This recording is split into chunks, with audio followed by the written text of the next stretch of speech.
Here we go. Do it. Okay, cool. Here we go.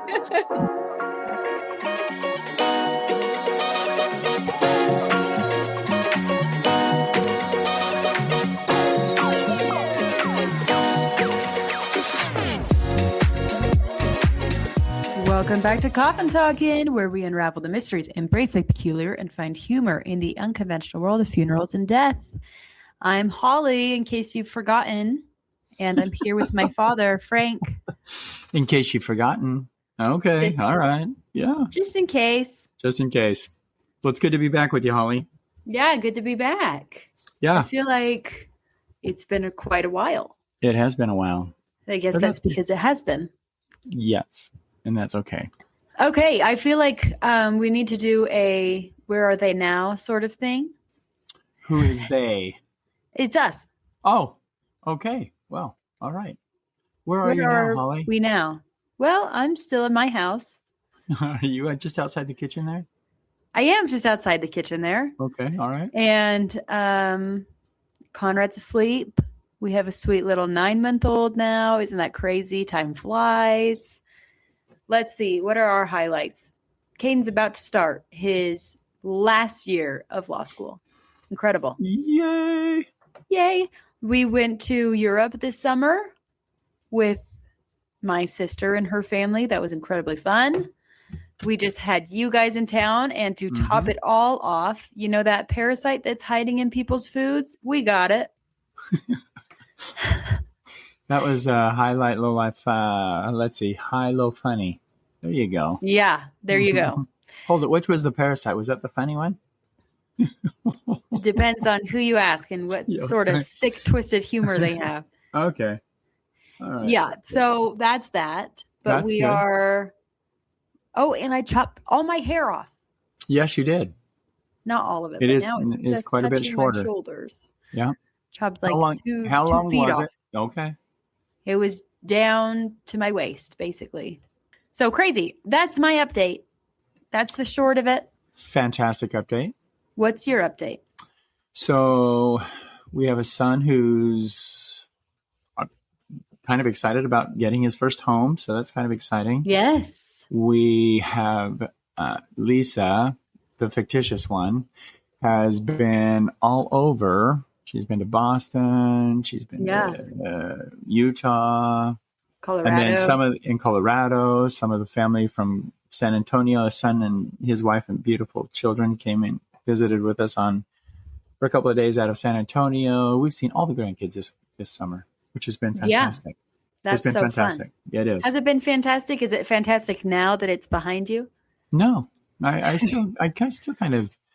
I ended up working a lot, so I wasn't able to spend a lot of time with them like what I wanted to do, but was able to see them in the evenings. Unfortunately, the kids were already in bed, so most of my communication happened with the adult children. Right. As opposed to the younger ones, and so I find myself going to work a little later in the day just to make sure that I could see the grandkids before my day started. So overall, it was good. Yeah, it was real good. Well, that's great. I just got a haircut, and so my headset keeps sliding off my hair. Your hair is just so shiny and clean. Right. It's just and sliding short. Right off. It's not holding it. Anyway, all right.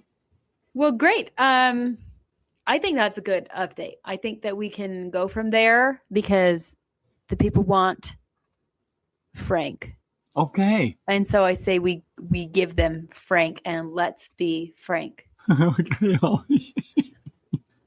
Okay, so I want you to go back in your mind for just a little bit, and I'm going to share with you a story that I heard as a young man, which made quite an impression on me. And I always wondered if it was true or not. And maybe you can tell me, Holly, if you've heard the same story. So it goes kind of like this. And if you guys have heard this story or know the story and I'm telling it wrong, I apologize. But this is how I remember it. So it was during World War II, and there was a pilot that was given strict orders to get a message to, and it had to be handwritten. They didn't want to have any chances of it being intercepted by anyone. So his orders were to personally deliver this message to some general, some high-ranking military official. So he got into his plane and he started for America, and or one part of the wherever he needed to be, maybe it was part of Germany anyway. In the course of his travels, he was shot at a number of times, and so much so that the plane, it was a miracle that the plane had even landed where it needed to land, and that the individual that had the message to deliver to this general was still alive to actually deliver the message. So the story was told that this young man walked into the colonel's after much pleading and pushing to get to see the general, was finally admitted in to see the general. He handed the message to the general, and the general opened the letter, and he read it, and he said, "Thank you, soldier, you're dismissed." And at that very moment, he collapsed and died. So he had 100% done his... Have you ever heard that story? No. Okay. So he died from lack of blood, from the story that was told. And for me, it was kind of interesting that, well, where was the trail of blood? I was thinking in my mind, where was the trail of blood? Why didn't anyone notice that he was losing the blood? Yeah, was he shot? Yeah, he'd been shot. And the plane, actually, the tail of the plane was so dismantled or so shot up that they were amazed that he was even able to get it to the ground. So there was some divine intervention there. I was thinking, okay, so and so as the story was told, and as I think back on it over and over and over again, I just keep thinking, well, was that a real story? Sometimes you guys will listen to stories that are told here, and you may think the same thing. You may just wonder, is that a real story? Yeah, was that really true? Frank, did that really happen? Frank has a really great imagination. Pathological liar, but I mean, other than that. Well, I want to share kind of the same type story. And so and that we're not sure if it's true or not? That's correct. You will think to yourself, oh, that didn't happen. But it happened. And I was a firsthand witness to it. So, ouch. Right. So that's what I have to tell you. When I raise my hand, I'm firsthand. So I just want you to know that these stories come from the heart. And as I go back through them, I smile about them because there are some amazing things that occur around some of these stories. And you don't know about all those occurrences, but they are being recorded. So I just want you to know. So this one starts with a young couple coming in, not really a young couple. They were probably in their early 50s. And the mother was just unconsolable. She was just crying her eyes out. I couldn't get anything in. And the husband said, would you wait just a minute while she composes herself? And so finally she got to the point where she could actually talk to me, and found out that her daughter, in the course of coming over to see her and her husband, was hit and killed by a train. And the train... By a train? And she was in her car. And this was in a kind of a little rural area outside of where I was working at the time. There were no rail guards, but there were lights that would flash that would show that there was a train approaching, but there were no traffic stops or barricades that would come down. And so I'm sure in my mind, she thought that she could beat it. Yeah. And so she went on ahead and probably went across the tracks, and the train tagged the tail end of her car, which flipped her back right into the train. Oh. And then she was, that car got smashed and was thrown. So after hearing this story, I was just kind of thinking, I wonder what it was that caused her to try and beat the train. I mean, what was it that was happening? And the mother looked at me and she goes, see, Frank, the thing that bothers me the most is she was so excited to show me something. And I said, oh, well, that's too bad. Now, if you remember the last time we talked, I thought to myself, there is a curiosity about when tragedies like this happen, and that people will tend to migrate to where the tragedy happens just to see the area in which it occurred. Or if you're a part of it, you'll go back there frequently and just say, I was almost killed right here. Yeah. Or I have a friend that was killed right here because of the accident that we experienced. And so I just thought, and it took me a couple of days, but her words rested heavy on me, and she was going to be cremated after her viewing and services. In my mind, I don't know why it is, but it's kind of like human nature, where you just want to go see this facility, see the area in which someone was hit and killed, and kind of in your mind envision the impact and what may have happened. And I know that we all do it. You may not admit to it, but we all do it. And so I decided I would drive back up to this area where the car had actually been impacted and where she died.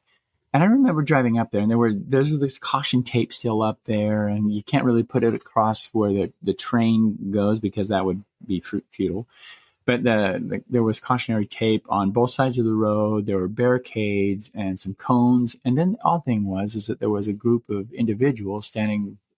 If they were right on the track, they were probably 6 inches off the track.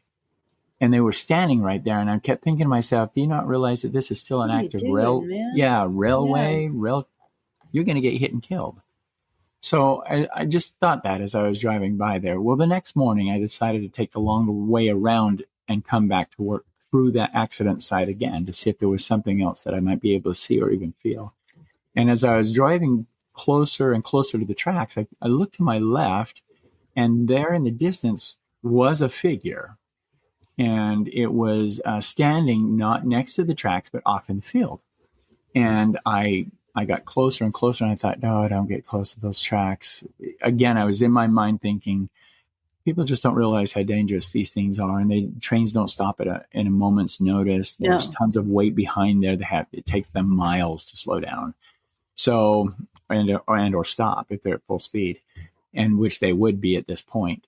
And my first thought as I was going over the tracks and I was looking over to my left, looking at this figure, I just thought, oh, there's a figure. There's someone out there standing in the field next to this track. And I didn't really think much about it. So I just drove on to work. After work, I did the exact same thing. And the same individual's personage was still standing right there by the tracks in the field. And as I remember getting closer to the tracks, I just thought, I'm going to just go over and just kind of slow down and see if that person comes to the car, what they're going to do. I'm just going to observe them for a little bit. I had nowhere to go. I mean, I could go home, but there was nothing waiting for me there. And so I just went on ahead and I stopped and I waited next to the road. And as I looked at the figure, it almost seemed like it was bending over, and then it seemed to have a motion of wavement of arms, like towards their head, like, come here, come over, come see me. And I just thought, and it was far enough off that I couldn't make any particular imagery of the person. I couldn't tell if it was male or female. I couldn't make out any face features, nothing. It was that far off. And I just thought, do I really want to go? And it was getting dusk. And so I went on ahead. I did get out of the car and I started making my way to this figure. And the closer I got to it, the further it would become. So in other words, there was always a space between us that I could never get and never breach. And so as I was going back, I probably walked a quarter of a mile, and I thought, this is silly. And so I turned around, because you're just playing with me at this point. So I just turned around and I started walking back. And then I hear a simple little whisper, and it was like they were standing right next to me, that said, turn around. Oh, it went something like this. Turn around. Thanks, Holly. I'm trying to make this very, dramatic. And thank you. Oh, boy. So I paid attention and I turned around. And as I turned around, I saw the same figure, but still in the distance. But below the figure was something shiny.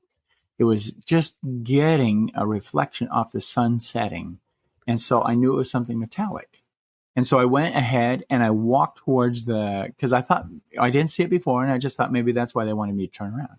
Yeah. So I started walking towards a shiny object. And as I got closer to the object, I did find the object, and I picked it up and I looked at it and I go, oh, man, it's a locket.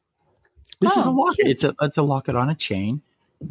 Old. It could be very old. As I was looking at it, I'm not any type of a gemologist or anything like that, but I could see by the way it was made that it had some years to it.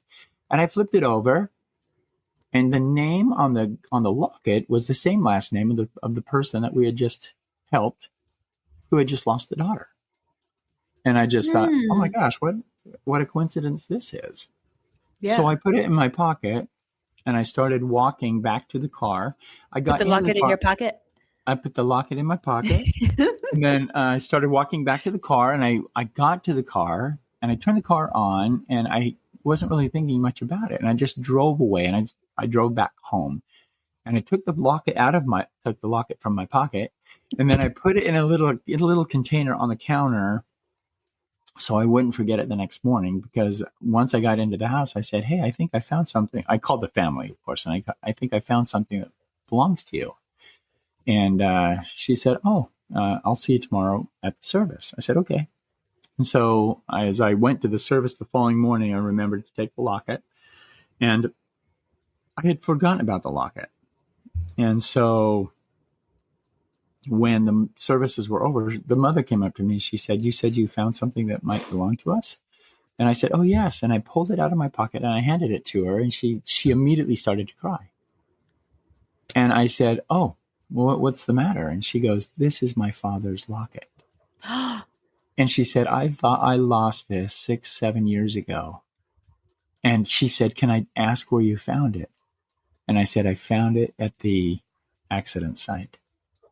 And then she just stopped and she looked at me and she goes, "This must be what my daughter was trying to bring me." Oh my gosh. I know. And that's what I was thinking. And I thought, oh my gosh, at least she was around long enough to experience, or at least get someone to get this locket to this family. My first impression was, as I handed this locket to the family, and then to watch the mother's reaction, recognizing that she was actually holding a locket that carried the photo of her father and her mother in this locket with his last name, which would have been her maiden name. And that's why I remembered it, because we have to take the maiden name number or the name for the death certificate anyway.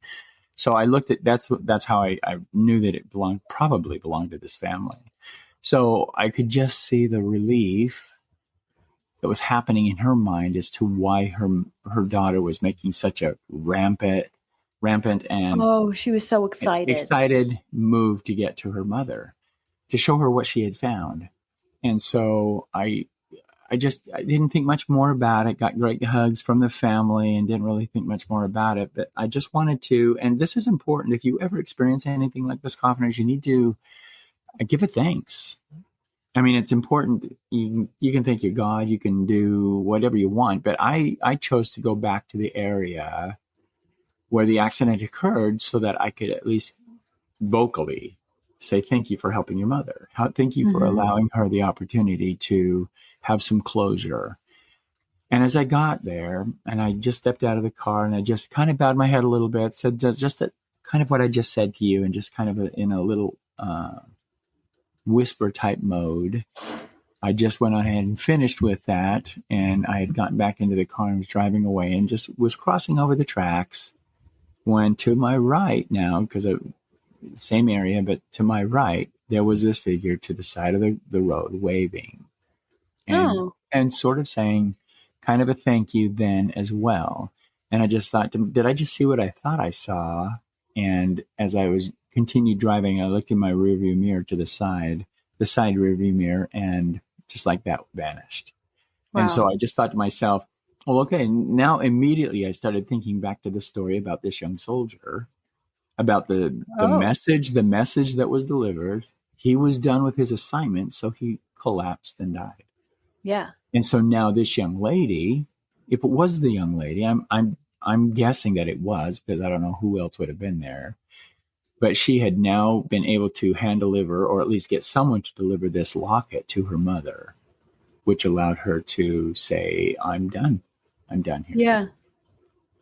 That was my last wish, what I needed to accomplish. Yeah.